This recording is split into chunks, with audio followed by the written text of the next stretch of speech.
A história da arte está cheia de pinturas famosas, mas raramente é a fama que torna uma obra interessante. O que realmente importa costuma passar despercebido. Um gesto, uma escolha, um detalhe escondido na composição, uma decisão capaz de mudar completamente a forma como enxergamos uma pintura. Hoje, você não vai assistir a um vídeo, você vai atravessar uma sequência de histórias. Este é o volume 4, reunindo episódios do canal em um único fluxo.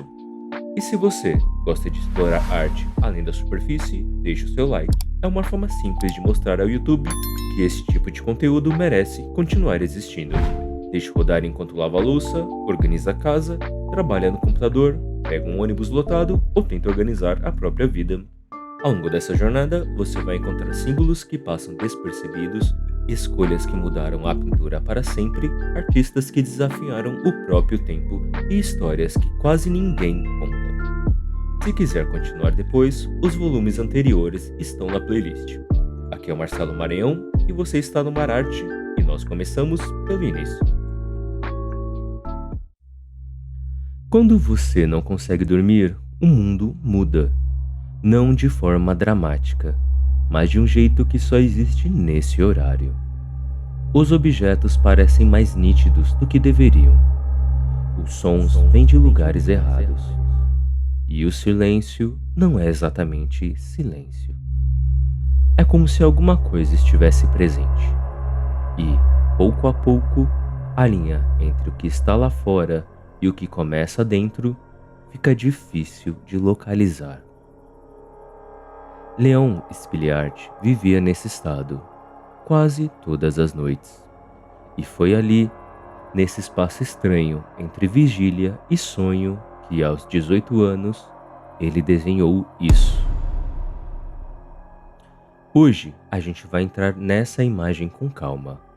Não só para entender quem foi Léon Spiliart ou por que ele passava as noites acordado, mas para tentar enxergar o que, exatamente, ele encontrou nesse estado. Porque esse desenho não é apenas uma cena com uma criatura mitológica. É o registro de uma percepção alterada, de um jeito específico de estar no mundo, quando ele deixa de ser estável. E no final, você talvez perceba que essa imagem não como uma ilustração, mas como algo que foi visto. Ou pior, como algo que só pode ser visto quando ninguém mais está olhando.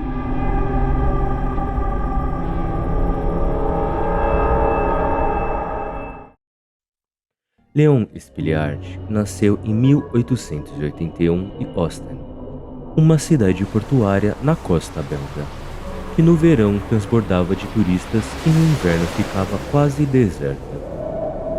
Desde criança, ele desenhava. Mas o que moldou o trabalho dele não foi a escola, não foi o mestre, não foi um movimento artístico. Foi uma úlcera estomacal. A dor crônica que ele carregava desde jovem fazia com que ele não conseguisse dormir. Então, Spiliart fazia o que qualquer pessoa faz, quando o mundo está quieto e a mente não está. Saía para caminhar. Noite após noite, ele percorria as ruas vazias de Ostend. Os canais desertos, as praças sem movimento, os corredores de luz e sombra que a cidade criava quando ninguém mais estava olhando.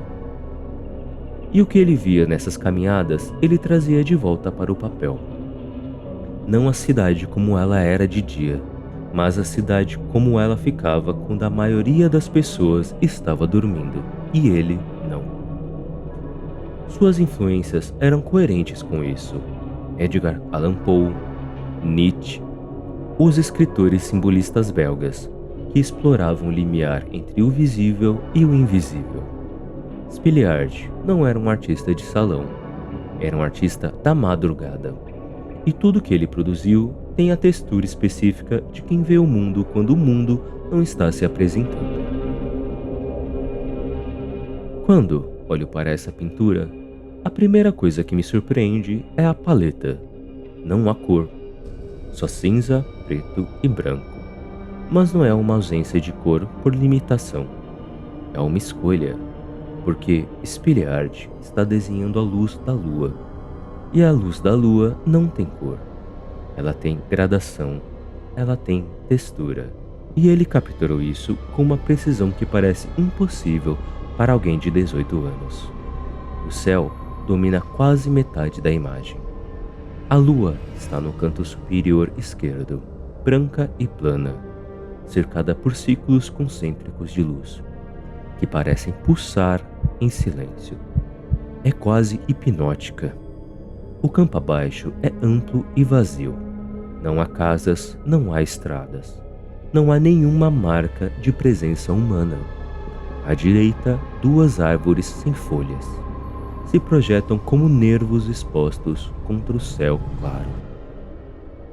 E no centro dessa paisagem deserta, ele está, o fauno.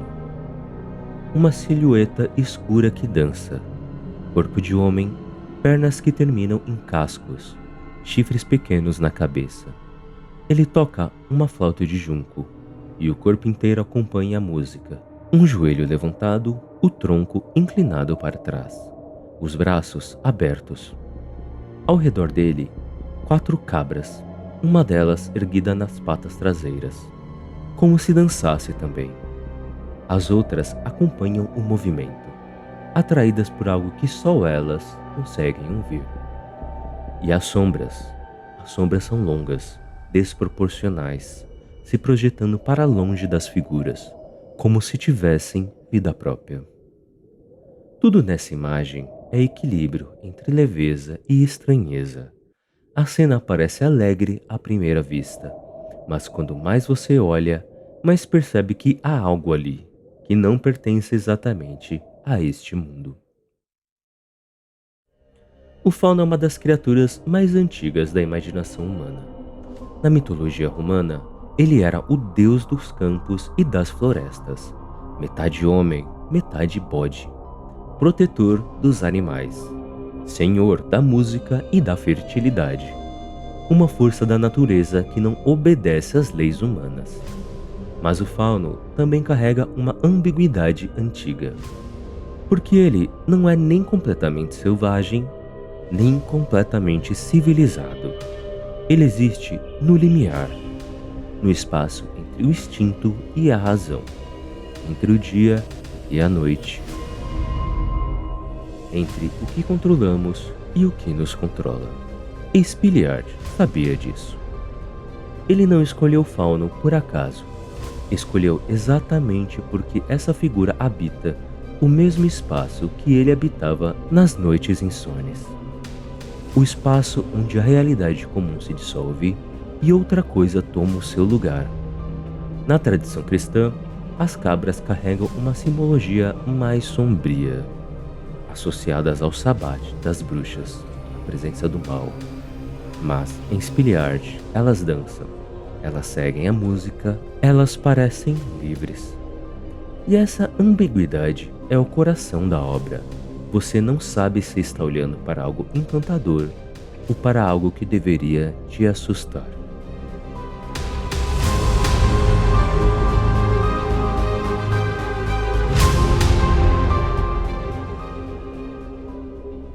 Existe uma coisa curiosa sobre a insônia que quem já viveu reconhece. Ela não é apenas ausência de sono, é uma forma diferente de presença. Quando o mundo dorme, o que fica acordado são as partes de você que o dia normalmente abafa, os medos, os desejos, a consciência de que existe algo por baixo da vida organizada que você construiu.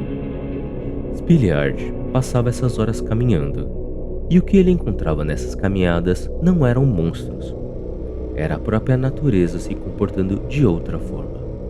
A cidade sem pessoas, o mar sem testemunhas, a luz da lua sobre superfícies que de dia pareciam banais. Esse fauno dançando sozinho num campo às 3 da manhã não é uma criatura sobrenatural. É o que o Spiliard encontrava quando saía para caminhar e olhava para dentro ao mesmo tempo que olhava para fora.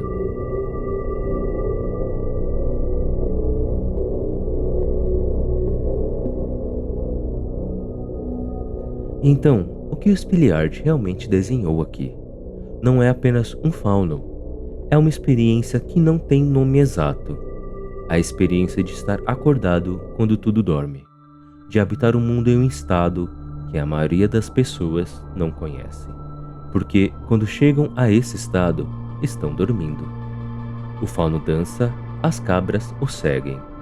A luz ilumina tudo sem calor, e não há nenhum ser humano em lugar nenhum. Spiliard não está narrando uma cena mitológica, ele está descrevendo como é estar vivo, no único momento em que ninguém está olhando. E o que ele descobriu nesse momento não foi terror, não foi solidão, foi a dança. Uma dança estranha, sim, com criaturas que não deveriam existir, em um campo que parece não pertencer a nenhum lugar. Mas, ainda assim, dança.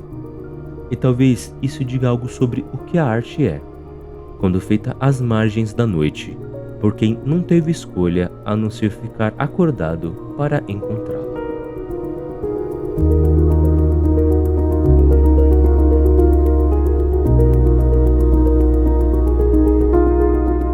Spiliard tinha 18 anos quando fez esse desenho. Passou o resto da vida explorando a mesma noite, o mesmo limiar entre o familiar e o estranho, entre o real e o que parece quando o real vai embora. E hoje, mais de 100 anos depois, essa imagem ainda causa aquela sensação específica de algo que você reconhece, mas não consegue nomear. Talvez porque todos nós já estivemos acordados quando deveríamos estar dormindo, e sabemos, de alguma forma, o que existe nesse espaço. Aqui é o Marcelo Marinhão. Se você chegou até aqui, obrigado por assistir. Não esqueça de deixar um like, se inscrever e comentar o que achou dessa pintura. Eu vou ler tudo. E se quiser se aprofundar mais na arte e na carreira artística, confira meus e-books na descrição e no primeiro comentário fixado. E se quiser continuar essa conversa ou ver meus trabalhos, me encontra no Instagram. Porque algumas imagens só fazem sentido quando o resto do mundo já foi dormir.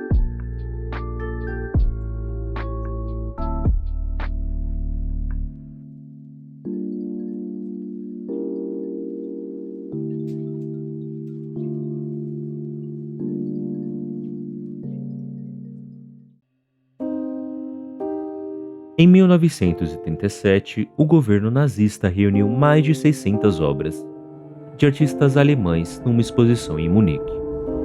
O nome da exposição era Arte Degenerada. A ideia era simples: expor essas obras ao ridículo, mostrar ao povo alemão o que o regime considerava feio, doente e subversivo. Mas o plano saiu pela culatra. A exposição recebeu mais de 3 milhões de visitantes, a maior audiência da arte moderna da história europeia até então. E entre essas obras estava Kirchner, o homem que pintou esse quadro. E a pergunta não é só porque essa pintura incomodava, é porque ela precisava ser silenciada. Hoje a gente vai entrar nessa obra e no universo de Kirchner, entender o que era J. Brooke e o que ela estava fazendo com a cor e com a forma. E por que uma pintura como essa não só incomodava, mas parecia perigosa demais para existir. Porque, ao final, vai ficar claro que o que os nazistas chamaram de degenerado era exatamente o que tornava essa arte impossível de ignorar. Ernst Ludwig Kirchner nasceu em 1880 no sul da Alemanha. Foi estudar arquitetura em Dresden, como se esperava de alguém de sua formação. Mas o que ele encontrou ali não foi apenas técnica, foi um grupo de jovens artistas que compartilhavam a mesma sensação. A arte acadêmica alemã era perfeita na forma, mas vazia no que dizia. E isso não é uma ideia abstrata, isso aparece diretamente nessa pintura. E em 1905, Kirchner e 3 colegas fundaram o Die Brücke, a ponte. O nome vem de Nietzsche. A ideia de que o homem é uma passagem, uma tensão entre o que ele é e o que ele pode se tornar. E essa palavra, tensão, é exatamente o que começa a aparecer na pintura. O manifesto do grupo era direto: queremos liberdade nas nossas ações e nas nossas vidas, independência das velhas formas estabelecidas, e eles levam isso ao limite. Rejeitam a perspectiva clássica, rejeitam a cor naturalista, rejeitam a ideia de que a pintura precisa ser agradável. Buscam influência onde a arte ainda parecia viva, na arte africana, na arte da Oceania, em Van Gogh, em Gauguin, qualquer coisa que tivesse força, em vez de refinamento vazio. E quando você olha para essa pintura, você não está vendo um estilo, você está vendo uma ruptura acontecendo. Quando eu olho para essa tela, a primeira coisa que aparece não é a figura, é a cor. E ela já cria um problema, porque Kirchner não estava usando cor para descrever o mundo. Ele está usando cor para distorcer ele. O verde domina o fundo e a poltrona. Mas não é um verde natural, é um verde ácido, quase elétrico. E ele entra em conflito direto com o amarelo da pele e com o azul da janela ao fundo. Essas cores não se harmonizam, elas brigam, e a pergunta é: por que alguém escolheria pintar assim? A figura está sentada, ligeiramente curvada para frente, com a mão apoiada no rosto. Esse gesto poderia ser descanso, mas não parece. Também poderia ser pensamento, mas não parece claro. Existe um cansaço ali, mas ele não resolve. Ela não posa. Isso é estranho, porque retratos existem em geral para serem vistos. Aqui parece que a figura simplesmente está como se tivesse sido interrompida no meio de algo que a gente não entende. O vestido é listrado, amarelo e preto, com direções que se cruzam, quase como o próprio tecido estivesse em conflito. As meias azul e preto, os sapatos vermelho e preto. Nada conversa com nada. Cada elemento parece empurrar o outro. No canto inferior, um gato branco dorme, completamente alheio, completamente em paz. E isso cria um contraste estranho, porque tudo na pintura está em tensão, menos ele. Ao fundo, garrafas escuras sobre a mesa, sem composição, sem intenção de parecer bonito. Elas simplesmente estão ali, como estariam em um quarto real. Nada aqui foi organizado para agradar o olhar. Tudo parece existir sem pedir permissão. Para entender o que Kirchner está fazendo aqui, é preciso entender o que ele estava recusando. A pintura acadêmica europeia do século XIX tinha regras claras. A cor devia ser naturalista, a composição devia ser equilibrada, a figura humana devia ser idealizada e, acima de tudo, a pintura devia ser agradável. Kirchner rejeitou tudo isso. Para ele e para o Diebrugge, a função da arte não era agradar, era revelar a tensão interna das pessoas, o desconforto da vida moderna, a experiência emocional bruta que a pintura refinada escondia sob camadas de verniz. A cor agressiva não é um erro de Kirchner, é a poética dele. Cada contraste que incomoda o olhar é uma descrição de algo que incomoda por dentro. A figura não posa porque figuras reais não posam. Elas existem, elas se cansam, elas ficam sentadas em poltronas com o rosto na mão, sem pensar em como estão sendo vistas. E é exatamente essa honestidade que o regime nazista chamou de degenerada, porque arte que revela é mais perigosa do que arte que decora. Kirchner não atravessa esse período intacto. A Primeira Guerra já tinha deixado marcas profundas nele. Após um colapso nervoso durante o serviço militar, ele é internado e nunca recupera completamente a estabilidade. Se muda para a Suíça, onde passa os últimos anos em uma espécie de exílio interior. E então, os nazistas chegam ao poder. Sua obra é classificada como degenerada. Mais de 600 peças são confiscadas, algumas destruídas. Mas talvez o mais brutal não tenha sido a censura. Foi assistir tudo isso acontecer ainda em vida. Em 1938, Kirchner morre em Davos, com 58 anos, e tendo visto de forma sistemática apagarem aquilo que ele construiu. O que os nazistas entenderam e tentaram sufocar é que uma pintura como essa não decora um ambiente. Ela pergunta algo. Ela pergunta por que a beleza oficial sempre precisou ser desconfortável. Porque a arte que agrada é sempre a arte que não incomoda. Porque apresentar uma figura humana com cansaço, com tensão, com cores que brigam entre si era considerado um ato subversivo. Kirchner não estava pintando feio. Estava pintando o real. E o real, quando representado com honestidade, tem sempre o poder de incomodar quem prefere que as coisas pareçam mais organizadas do que são. A Artistin está sentada nessa poltrona há mais de 100 anos, com o rosto na mão, com um gato dormindo aos seus pés, com as cores saturadas na composição. E ainda hoje ela não posa, ela simplesmente existe. E nos olha de volta como quem sabe muito bem o que significa ser chamada de degenerada por ser honesta. E quando a arte faz isso, ela deixa de ser decoração e passa a ser ameaça.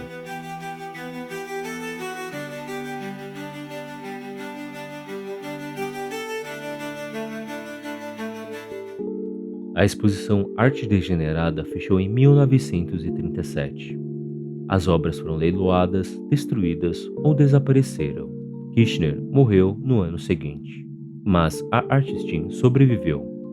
Está hoje no Bruck Museum, em Berlim, que leva o nome do movimento que o regime tentou apagar. Às vezes, a história tem essa ironia. O que foi chamado de degenerado é exatamente o que permanece. Aqui foi o Marcelo Maranhão. Se gostou do vídeo, deixa um like, se inscreve e comenta o que você viu nessa pintura.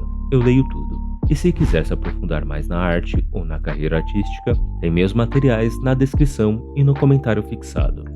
E se quiser continuar essa conversa ou ver meus trabalhos, me encontra no Instagram. Porque a arte que incomoda não pede permissão para existir.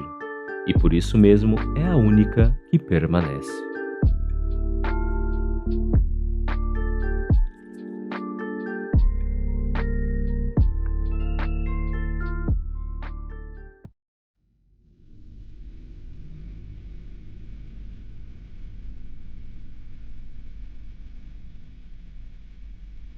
Essa pintura parece simples, até você olhar com mais atenção, porque tudo aqui aponta para um beijo, mas se você segurar o olhar por alguns segundos, alguns detalhes começam a chamar a atenção de um jeito diferente. O rosto dela está completamente relaxado, os olhos fechados, sem nenhum sinal de tensão. Agora, desce o olhar até as mãos. Uma já encontra a dele. A outra permanece solta, sem rigidez, sem recuo. E é aqui que a leitura começa a mudar. Porque esse não é apenas um beijo. Clint está construindo uma ideia sobre o que o amor é e sobre o que ele exige. Ao longo da história da arte, essa pintura foi lida como um símbolo máximo do romantismo, mas também já foi interpretada como uma relação de domínio. E quando você observa com mais atenção, existe uma terceira leitura, e ela muda completamente o que está acontecendo aqui. Hoje, a gente vai investigar o que Clint está realmente construindo nessa obra, através dos gestos, dos símbolos e do espaço que ele cria. Porque, ao final, o beijo vai deixar de ser um ponto central, e o que vai aparecer no lugar dele é algo mais preciso e mais disruptivo. A estrutura invisível que torna esse beijo possível. O primeiro elemento que organiza toda a cena é o ouro, e ele não está aqui apenas como decoração. Quando você olha para o fundo da pintura, não há profundidade, não há cenário definido, não há contexto espacial de nenhum tipo. O ambiente desaparece. E o que sobra é apenas um campo dourado, envolvendo os dois. Quando olho para essa área, a primeira sensação não é de afastamento do mundo, é de concentração, como se Clint tivesse removido tudo ao redor para que aquele momento existisse com mais peso. O ouro aqui funciona como uma câmera fechada. Ele não isola o casal, ele suspende tudo que não é essencial. E isso já diz algo sobre como Clint entende o amor.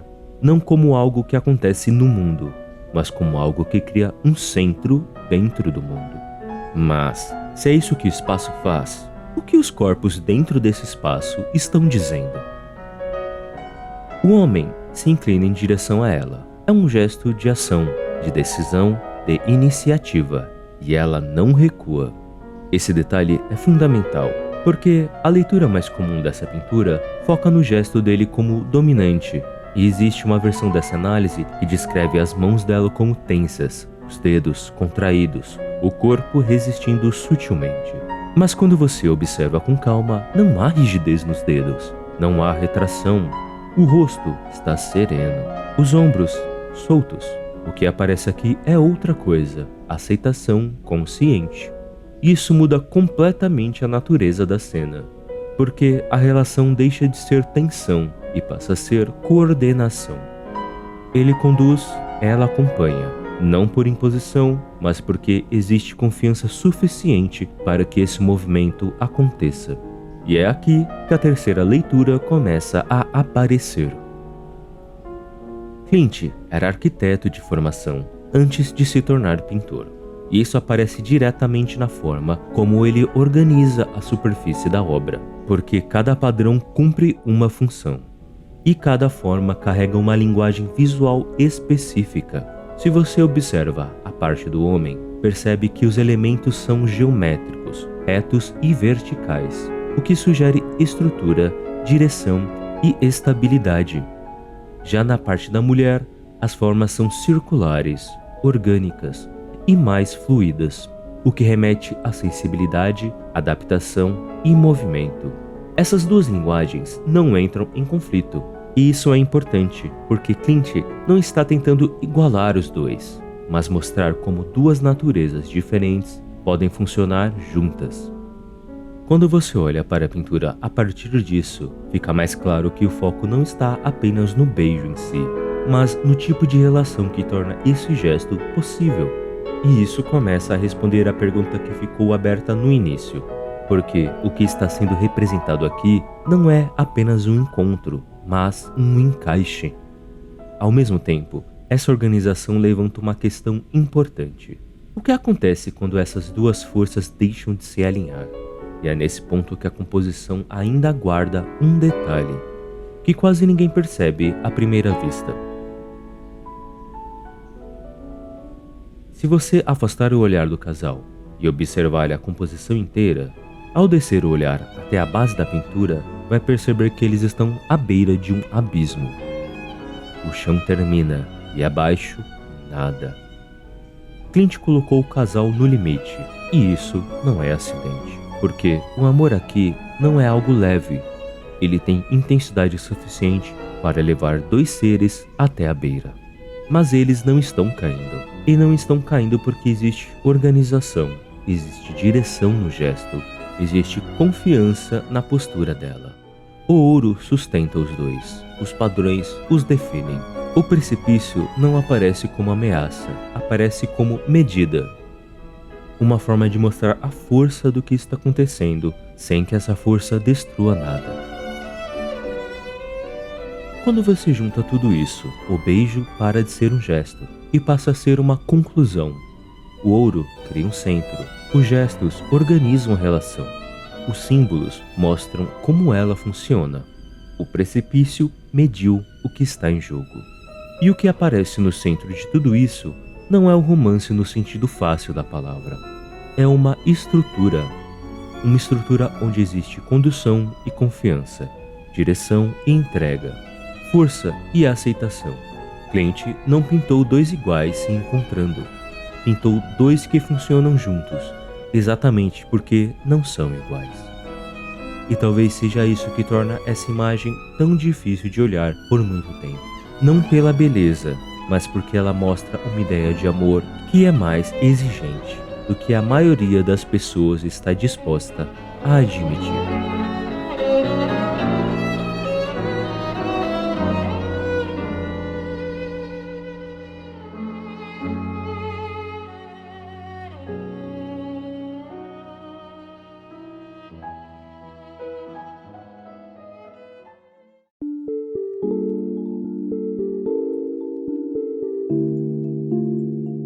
O beijo foi pintado entre 1907 e 1908 e hoje se encontra em uma galeria em Viena, onde é o quadro mais visitado da Áustria.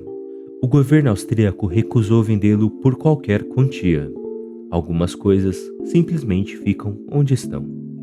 Aqui é Marcelo Maranhão. Se você chegou até aqui, obrigado por assistir. Não esqueça de deixar um like, se inscrever e comentar o que achou dessa pintura. Eu vou ler tudo. E se você quiser se aprofundar mais na arte, entender melhor esse tipo de leitura, tem 2 e-books na descrição e no comentário fixado. E se quiser continuar essa conversa ou ver meus trabalhos, me encontra no Instagram. Porque algumas pinturas não mostram o amor como ele é, mostram como ele funciona, e isso é muito mais raro.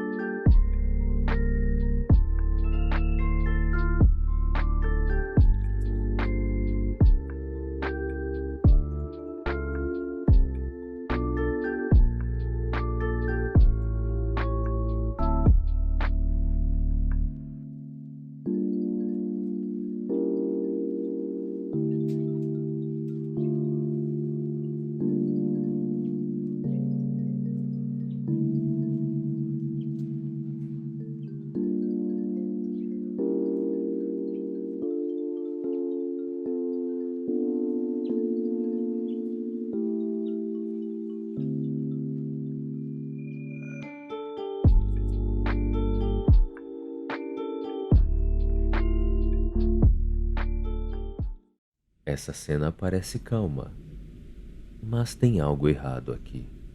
Não é o corpo, não é o ambiente. É o que aconteceu antes disso. Essa mulher não está apenas sofrendo.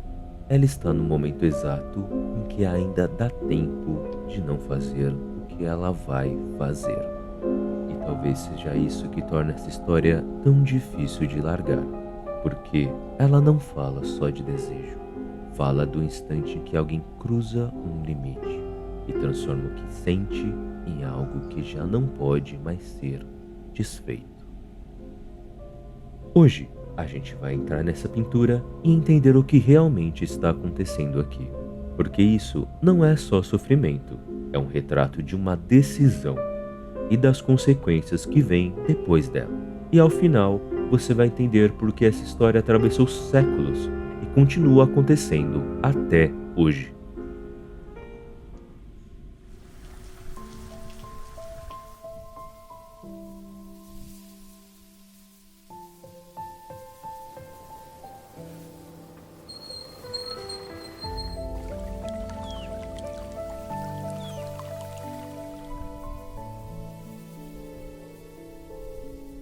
Antes de entender essa cena, vale olhar para quem pintou isso. Alexandre Cabanel nasceu em Montpellier, em 1823. Filho de uma família modesta, entrou muito cedo no sistema acadêmico francês e aos 22 anos ganhou o Prix de Rome, o maior prêmio da pintura na época. Isso significava anos de estudo em Roma, financiado pelo Estado, em um caminho praticamente garantido até o topo da arte oficial francesa. E foi exatamente isso que aconteceu. Cabanel voltou para Paris como o pintor mais celebrado de sua geração.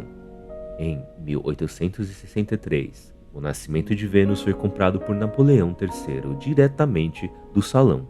Cabanel não era só respeitado, ele definia o que era considerado arte. Mas, em 1874, algo começou a mudar. Um grupo de pintores rejeitados pelo próprio salão, Monet, Renoir, Degas, Pissarro, organizou uma exposição independente. E, pela primeira vez, o público começou a olhar para fora da academia.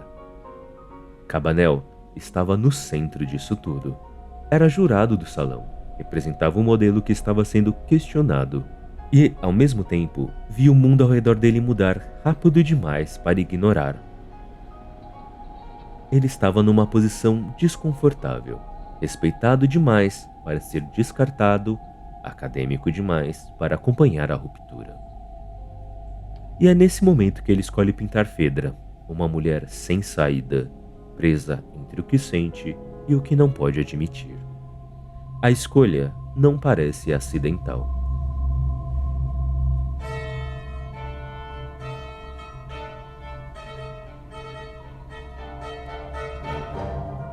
A história de Fedra começa no Olimpo, e já começa com um problema. Afrodite, ofendida porque Hipólito, filho de Teseu e de uma rainha amazona, a desprezava ao se devotar a Ártemis. Então, ela decide se vingar. E a vingança não é direta. Ela escolhe Fedra, esposa de Teseu, madrasta de Hipólito, e faz com que ela se apaixone por ele.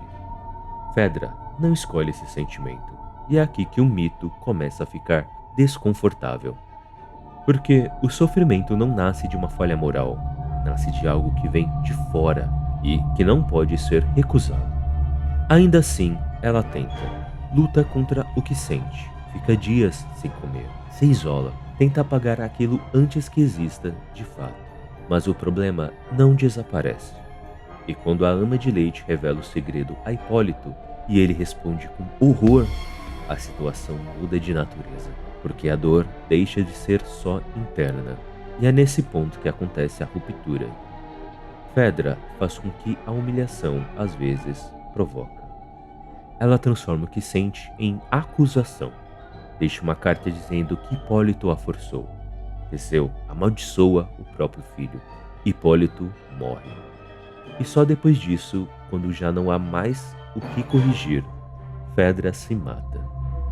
Eurípides escreveu isso em 428 a.C. Racine reescreveu em 1677. E em 1874, Sarah Bernard, a atriz mais famosa da Europa, interpretou Fedra na França e deixou Paris em silêncio. E é justamente essa história que Cabanel decide pintar alguns anos depois. Quando eu olho para essa tela, a primeira coisa que me chama atenção não é o drama, é a quietude.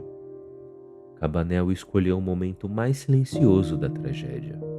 Não o momento da confissão, não o momento da acusação, mas o momento da morte. O terceiro dia. O dia em que Fedra ainda está viva, mas já decidiu que não quer continuar. O próprio Salão de 1880 publicou no catálogo um trecho de Eurípides para descrever a cena. Consumida pela tristeza do amor, Fedra se trancou no palácio. O véu delicado cobre sua cabeça.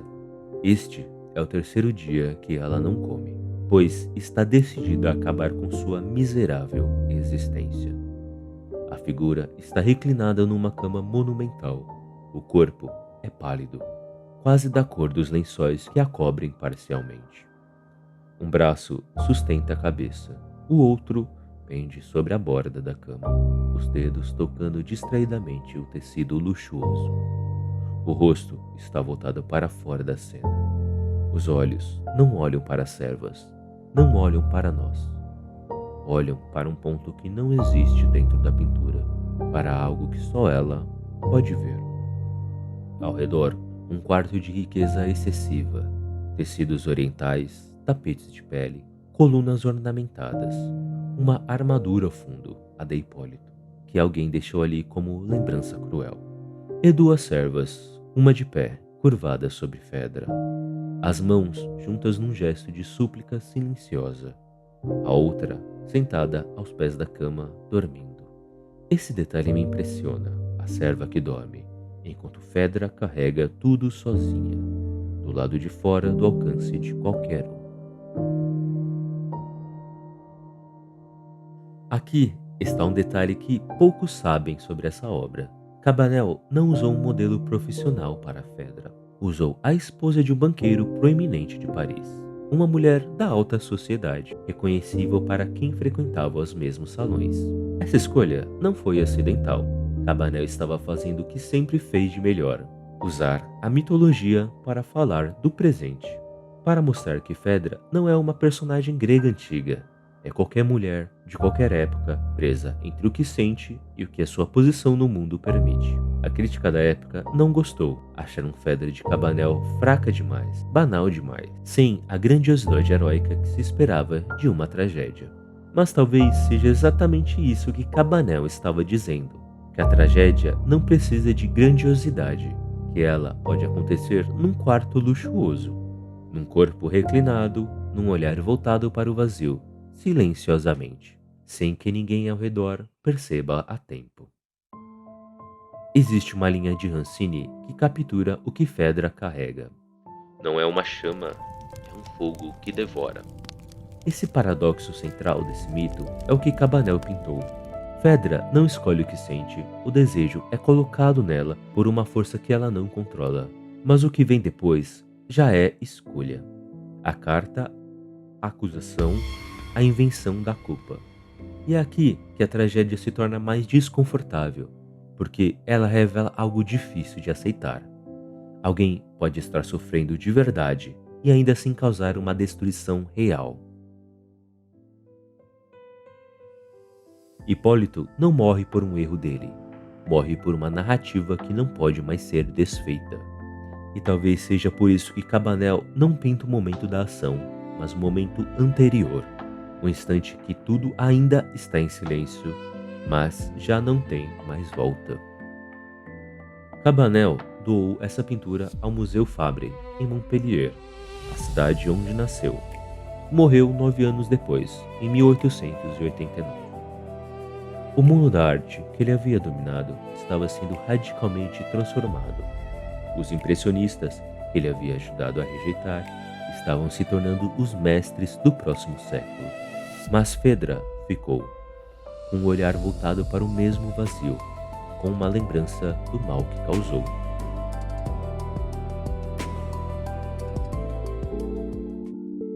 Aqui é Marcelo Maranhão. Se você chegou até aqui, obrigado por assistir. Não esqueça de deixar um like, se inscrever e comentar o que achou dessa pintura. Eu vou ler tudo. E se você quiser se aprofundar mais na arte, entender melhor esse tipo de leitura, tem 2 e-books na descrição e no comentário fixado. E se quiser continuar essa conversa ou ver meus trabalhos, me encontra no Instagram.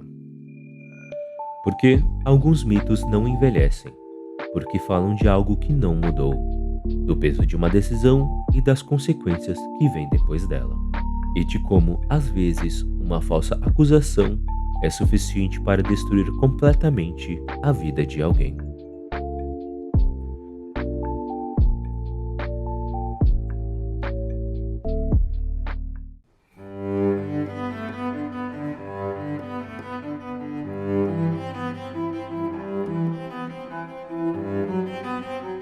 Em 1898, um fotógrafo amador italiano chamado Secondo Pia recebeu permissão para fotografar o Santo Sudário pela primeira vez. Quando revelou a chapa no laboratório, teve que se segurar, porque o que apareceu não fazia sentido.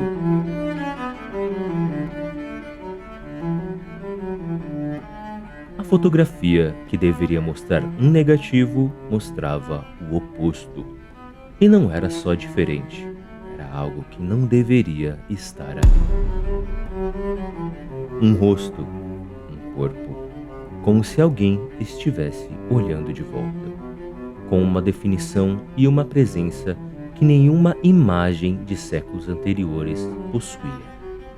O sudário era uma imagem negativa, e ninguém havia percebido isso, porque ainda não existia fotografia para revelar esse tipo de imagem.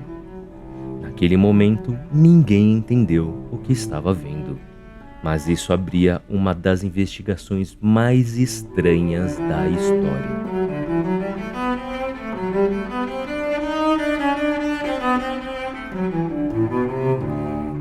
Hoje, a gente vai investigar o Santo Sudário. Vamos percorrer o que a ciência descobriu e o que ela não consegue responder. Pois, ao final, você vai entender porque um dos maiores especialistas no tema disse que é improvável que a ciência resolva todos os enigmas do sudário. O Santo Sudário de Turim é um tecido de linho, com 4 metros e 40 centímetros de comprimento por 1 metro e 10 de largura. E quando você olha para o tecido, 2 imagens aparecem: frente e dorso de um corpo humano em tamanho natural. Um homem que foi flagelado, coroado com espinhos, crucificado com pregos nos pulsos, e cuja lateral foi perfurada por uma lança. Os ferimentos não são simbólicos, são específicos demais. E eles correspondem com precisão ao que os evangelhos descrevem e ao que a arqueologia confirma sobre a crucificação romana do primeiro século. O tecido está guardado na Catedral de Turim desde 1578. Antes disso, passou por Chambéry, na França, e antes de Chambéry, a história do objeto se fragmenta, fica incompleta, contestada, difícil de reconstruir. O primeiro registro histórico seguro coloca o sudário em Lihei, na França, em 1354. Mas há pesquisadores que traçam uma linha de custódia que remonta a Edesa, na Turquia, a Constantinopla e talvez mais longe ainda. E é exatamente aqui que o problema começa. A Santa Sé permitiu que um grupo de 33 cientistas americanos tivessem acesso direto ao sudário por 120 horas. O grupo se chamava STURP, Projeto de Pesquisa do Sudário de Turim.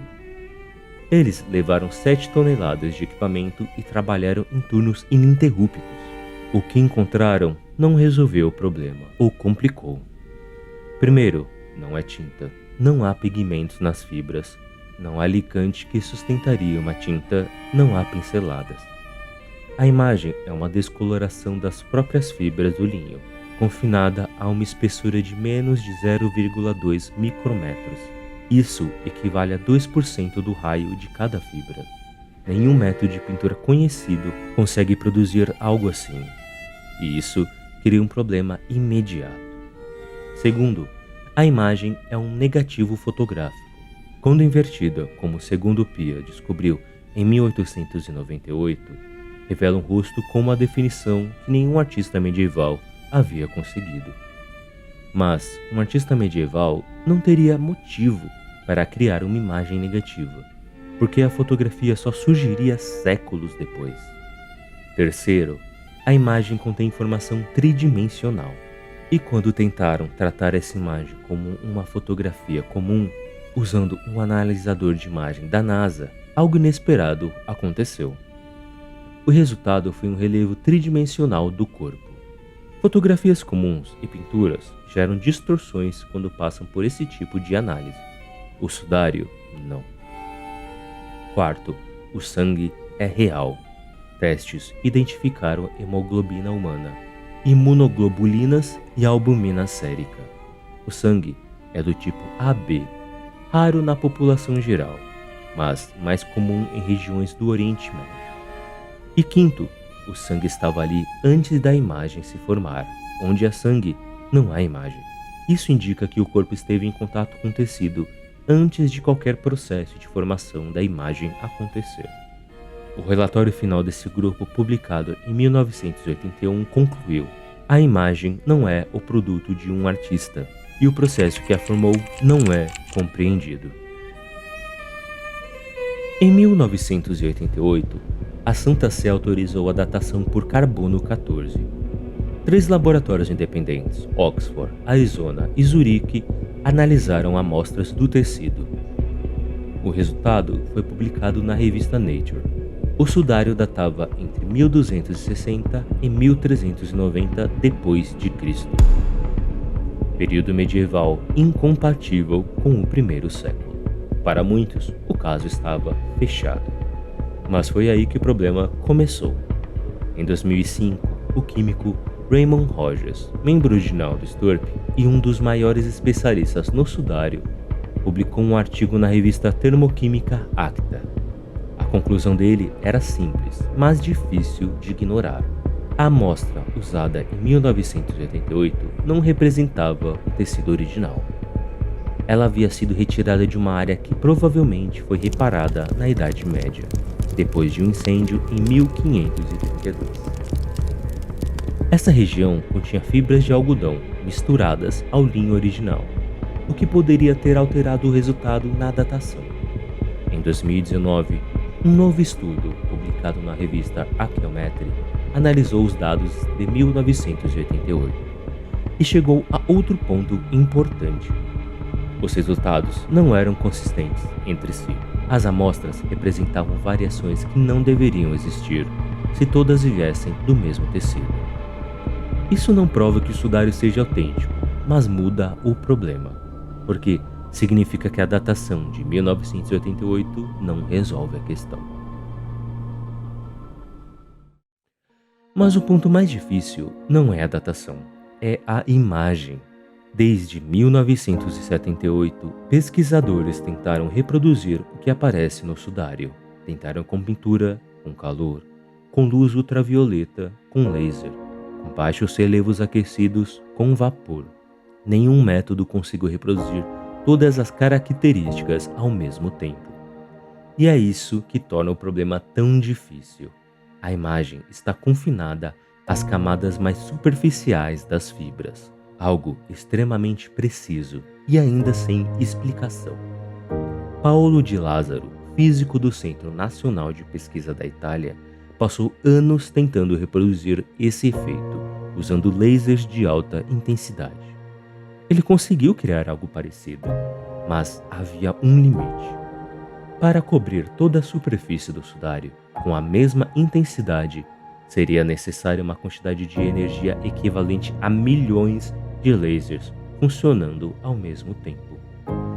O que, na prática, não é viável. O pólen encontrado nas fibras inclui espécies que existiam exclusivamente no Oriente Médio, especialmente em regiões próximas a Jerusalém. Para um falsificador medieval na França, isso exigiria acesso às plantas microscópicas de regiões que ele nem saberia que existiam. O biólogo francês Yves Delage, professor da Sorbonne, disse após estudar o sudário: se isto é uma falsificação, é a falsificação mais notável já produzida na história.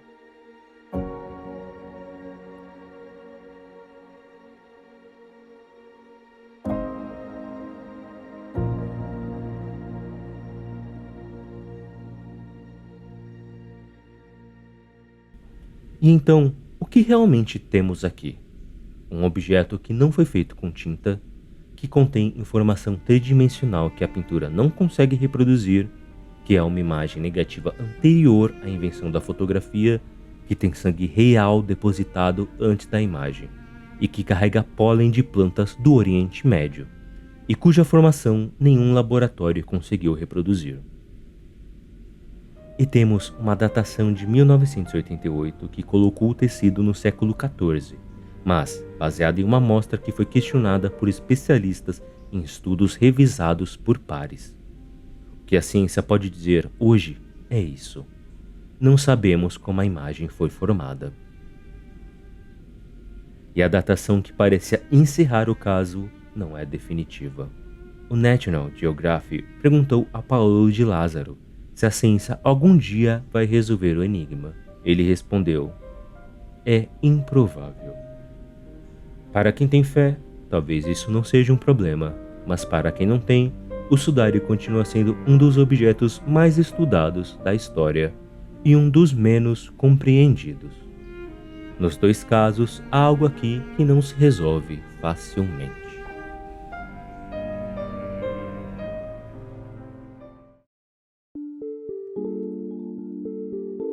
O sudário está hoje na Catedral de Turim e é exposto publicamente em ocasiões raras. A última foi em 2015, quando mais de 2 milhões de pessoas foram vê-lo.